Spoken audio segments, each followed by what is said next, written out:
Yan ang kalsada na yan. Itong binibidyohan ko. Tagos yan din doon sa may swimming pool. Ano, sa swimming pool na yan papunta doon at pinakamataas, ano. At meron pa, no. Yan, dumaan po yung kaya pero dito tayo sa kabila, ito ay papunta ito ng clubhouse.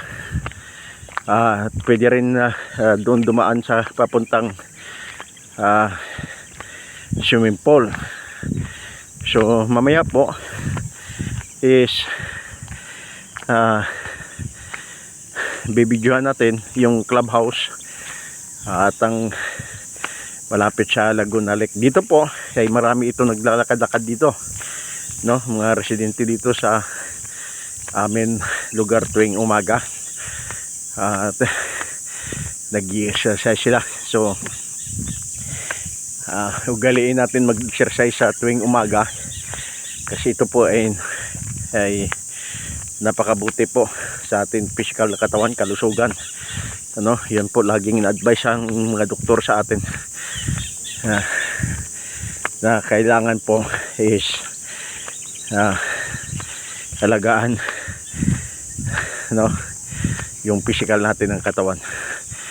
Bukod sa spiritual ay sa physical din po, no, kung paano pinapakain natin yung spiritual na buhay natin, ganoon din po yung physical natin para tayo po ay makapaglingkod sa Panginoon.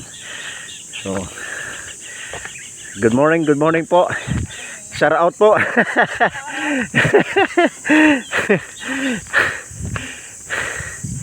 So yun, at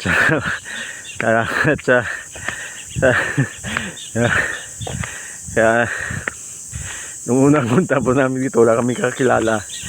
So ang ginagawa ko, naglalakad-lakad ako at kahit sinong tao ay binabati ko na good morning.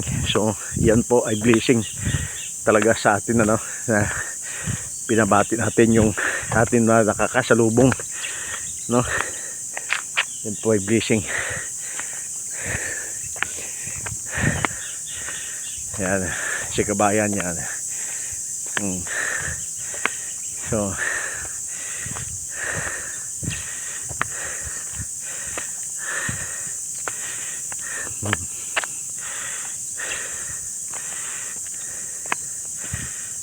yan, ito ay malapit na tayo pero mataas pa yung akyatan natin na makarating sa clubhouse.